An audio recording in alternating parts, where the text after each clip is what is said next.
So I've been using this baby here for about 5 months now, and it's still one of my favorite tablets.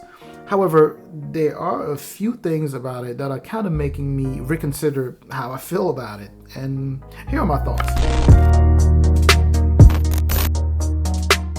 So from the get-go, I want to get this out the door and say that I still very much like this tablet, but there are just some things I just don't like. Please do me a favor and hit that subscribe button if you haven't done so already. It's a huge boost to the channel, and I truly appreciate your support here. So this tablet is still visually, it looks just as good as we've known it to be. It is that Samsung infamous 10.1 inches with that very stylish look to it. And it's kind of stuck between budget and premium, but leaning more towards premium look despite the price. You know, it's very thin and very light, very portable. You know, holding it in one hand to me is just like holding a big phone. And those are some of the things that I truly like about this. Like, I could just hold it like a phone and just, it's so cool to just easily be able to carry this thing. It has this beautiful screen here. Like the name says, it's a 10.1 inch display. It's an IPS LCD display with 1920 by 1200 resolution, and it's definitely laminated, which is a big plus, meaning picture quality is top notch with a 16 by 10 aspect ratio, making it just amazing for movie watching. And it also has very crisp sounding speakers,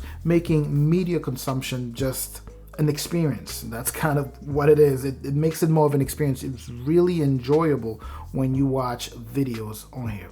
Now, let's switch over to battery. This was one of the things I wasn't loving from the get-go because it takes a little too long to charge, although it is fast charge compatible to a certain extent if you have a fast charger. But now that I've done moderate to heavy use of this over the past 5 months, my screen on time has dramatically dropped. I'm looking at about 5 hours of screen on time. Again, it all depends on how you use it and all that good stuff, but I went from 7. I used to get about 7 to 8 screen on time. I'm not sure if it's just battery management that's not great. I'm not sure. I couldn't really confirm, but I know it's dropped to about 5 hours.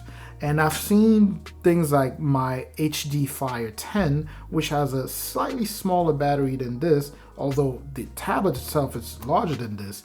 The battery management on that thing is amazing. I'm still getting pretty close to 10 hours, but for some reason I'm just getting half with this one. Not sure what happened. I know that the battery cycles have already started going down, and that battery is starting to wear down after 5 months, but still, I don't know. That's one of the things that's starting to put me off about this tablet here. Again, it may just be because it's my go-to device for watching movies. I always have this. This is the one that I walk around with because it's so light. So that may be the reason why everything kind of has gone down, because I've been using it so heavily. Anyways, going back to some of the goods, the screen, as I mentioned, is good for media consumption. It gets super bright or super dark, and the colors are very well pronounced. And anything that you watch on here just shows so very smooth. The color are almost true to color, and things run on it pretty smoothly. I've had the base model, which has 2 gigs of RAM and can be upgraded from the base 32 gigs of storage to 512 gigs of storage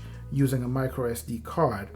Also, the 64 gigs of storage, if you were to go for that, would actually come with 3 gigs of RAM. Which all brings me to performance. It's still a pretty decent tablet when it comes down to performance. Speed is still there, very decent speed.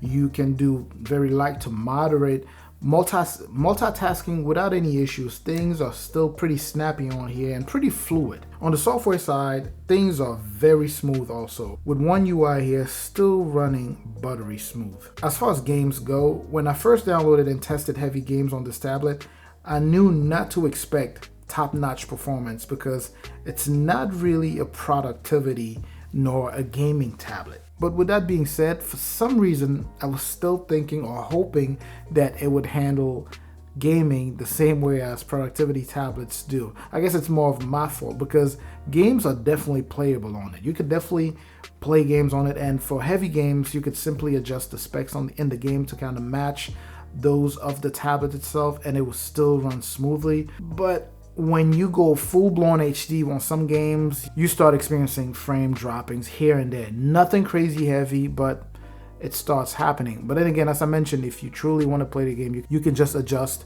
the specs. Camera is pretty awesome on here. It's actually pretty good for a tablet. So you can shoot 1080p at 30 frames per second, and pictures and videos come out pretty clean. It's an 8 megapixel camera. Also, I truly wish the S Pen was supported on here. That's another one of my major gripes with this tablet, is that it does not support the S Pen. And it's really surprising. But anyways, here's my take. It's still a fantastic tablet depending on what you want to do with your tablet. This one is just great for media streaming or light to medium multitasking. It's also very well priced for what it offers. It has very nice portability and it looks very good. Again, one of the reasons I like this tablet is because it's so portable to me. I mean, I have huge hands and it's just as if I was just holding a large phone here. This is a go for me. It's still a very, very good tablet. But anyways, hope you enjoyed the video. Of course, please don't forget to like, subscribe, comment, of course, and I'm gonna catch you in the comment section. And I'm also gonna catch you in the next video. Peace.